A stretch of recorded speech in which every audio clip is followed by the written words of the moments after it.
Dear students, welcome back to my channel. In the last class, we have discussed about the expression for effective capacitance or equivalent capacitance of three capacitors when they are connected in series, isn't it? What was the need of series capacitance? I mean series combination. Series combination of capacitances are well preferred whenever we need the smaller value of capacitances from larger value of capacitances, isn't it? So what was divided and what was remain constant in that derivation? Yes, in series combination charge remains constant and the potential will divide, isn't it? For three capacitors we have got 1 over Cs is equal to 1 over C1 plus 1 over C2 plus 1 over C3. For two capacitances 1 over Cs is equal to 1 over C1 plus 1 over C2. That's it, isn't it? When n identical capacitors were connected in series means C effective is equal to C over n.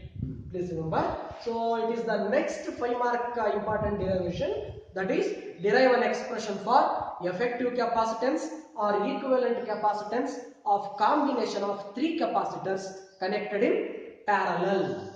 Okay. When the capacitors are said to be connected in parallel, I have already said it in the last class.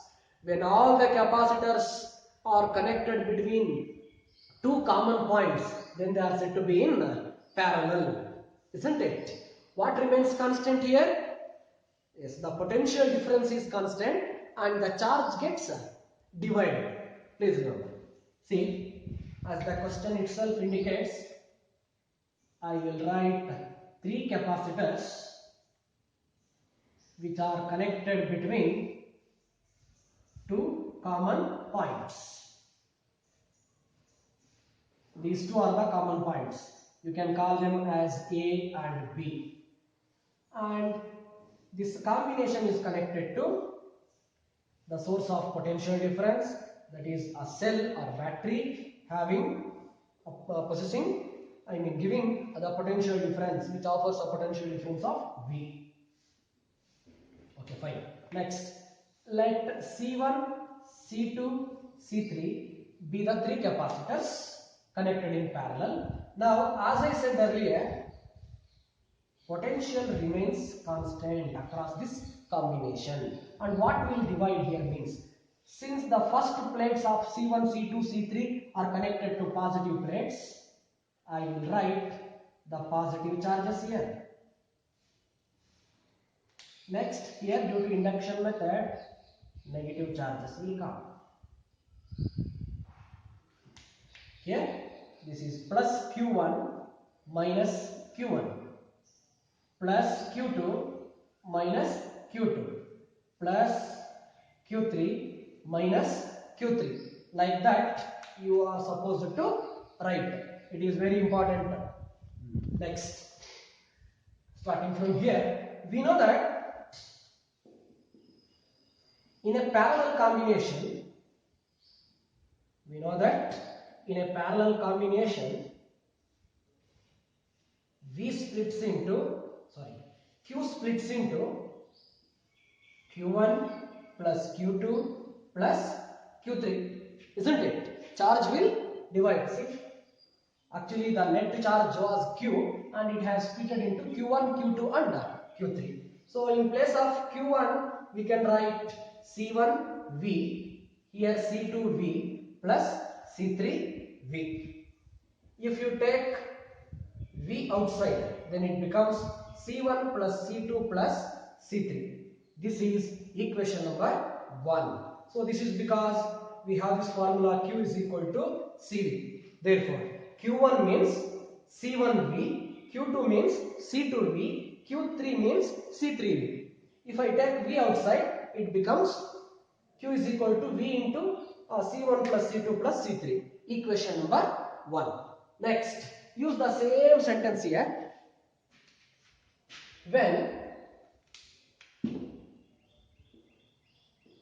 this combination is replaced by a single capacitor called Cp or C effective, Cp, which stores the same charge at same PD, that is potential difference, compared to the combination. Then what we can write? When this combination is replaced by a single capacitor Cp, which can able to store the same charge at the same PD as that of the combination, then we can write Q is equal to V into Cp. Since Q is equal to C into V. So this is equation number 2. Just compare 1 and 2.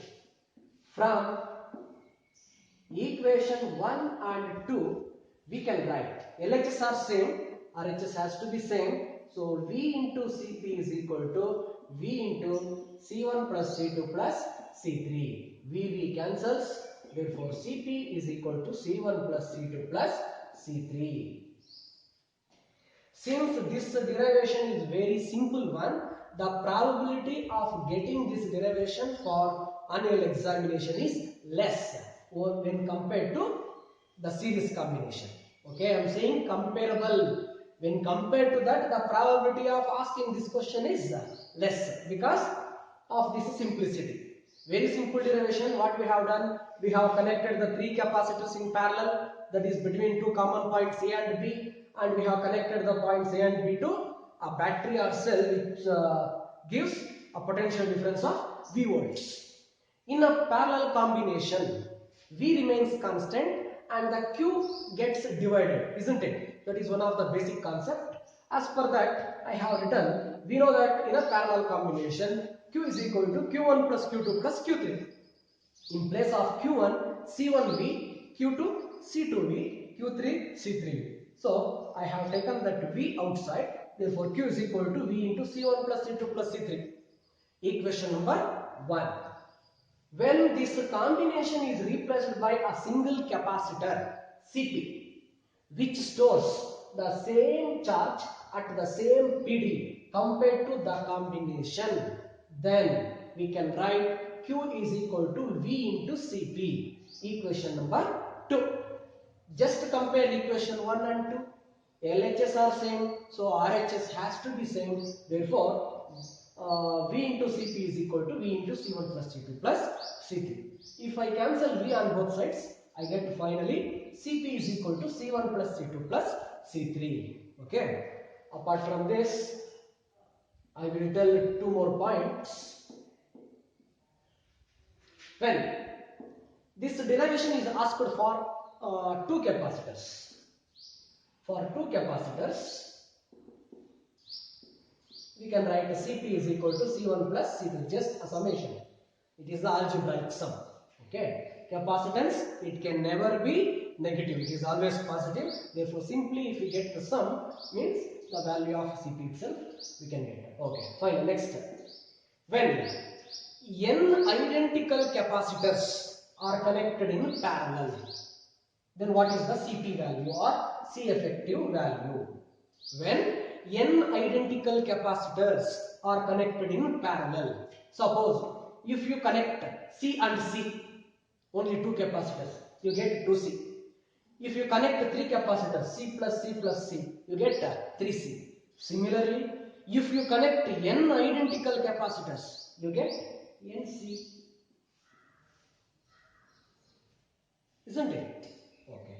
Finally, what is the need of this combination? This type of combination. This type of combination is well preferred whenever we need a larger value of capacitance from the smaller values of available capacitances. Isn't it? Suppose you have plenty of 1 microfarad capacitors, but you need a 4 microfarad capacitor. How will you arrange yourself?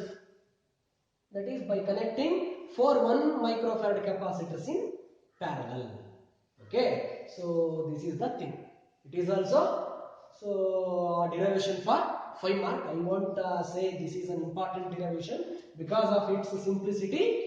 So they usually don't ask it. Okay. Anyhow, thanks for watching.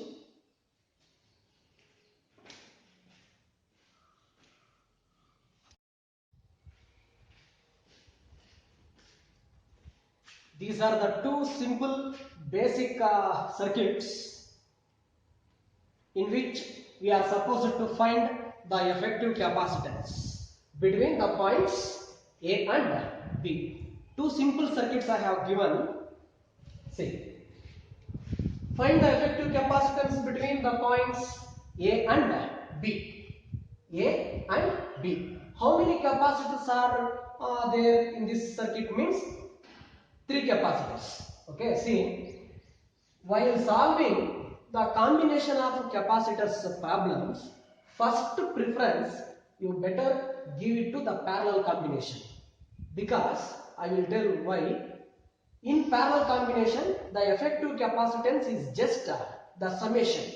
That is, if we add the capacitance values, means we get the CS values, sorry, CP values.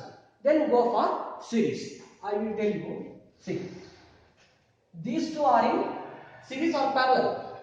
These two are in parallel because these two capacitors are connected between these two common points. Therefore, if we solve this, what we get? If we solve this, we get simply Cp is equal to C1 plus C2. That is 1 plus 2, which gives you 3 microfarad. Therefore, I will write the 3 microfarad here. 3 microfarad. Next, the remaining one is also 3 microfarad. This is point B. This is A. How these two are now? These two are in series because one end of this 3 microfarad is connected to one end of this 3 microfarad. Therefore, we have the formula for CS. CS is equal to C1 C2 divided by C1 plus C2, which gives you 3 into 3 divided by 3 plus 3. So that is 9 by 6, which gives you 1.5 microfarad. Isn't it? Otherwise, one shortcut I have given. When n identical capacitors are connected in series, then the C effective is the C over n. That is 3 over n. N is 2. 3 by 2 is 1.5 microfarad. Therefore, the effective capacitance between A and B is 1.5 microfarad, denoted by CAB, because we have calculated the value of C between A and B. CAB is equal to 1.5 microfarad. Okay. Similarly, okay, I will repeat it. In this combination, 1 microfarad and 2 microfarad, these two are in parallel. For these two, we have to put CP formula. CP is C1 plus C2. 2 plus 1, 3 microfarad. So this 3 and this 3 will be in series. So on putting this formula, CS formula, we get 1.5 microfarad. Come here. Here the first preference has to be given to this series one. Okay. First we have to simplify this. If we simplify that, what is the formula for CS? C1 C2 by C1 plus C2. Otherwise, since these two are identical capacitors, you can write C by N formula. C is 4 microfarad, N is 2. Therefore, you get 2 microfarad. And I will write that 2 microfarad here. And the first 2 microfarad, as it is, I will write. So this is point B, this is point A. How these two are now? These two are in parallel. Therefore, simply CAB is equal to C1 plus C2. That is 2 plus 2, 4 microfarad. Like this, we can calculate the effective capacitance between any 2 points in a given circuit. First preference I have given here to series. So 4 and 4 on series, it gives us 2. 2 and 2 on parallel, it gives us 4. Okay.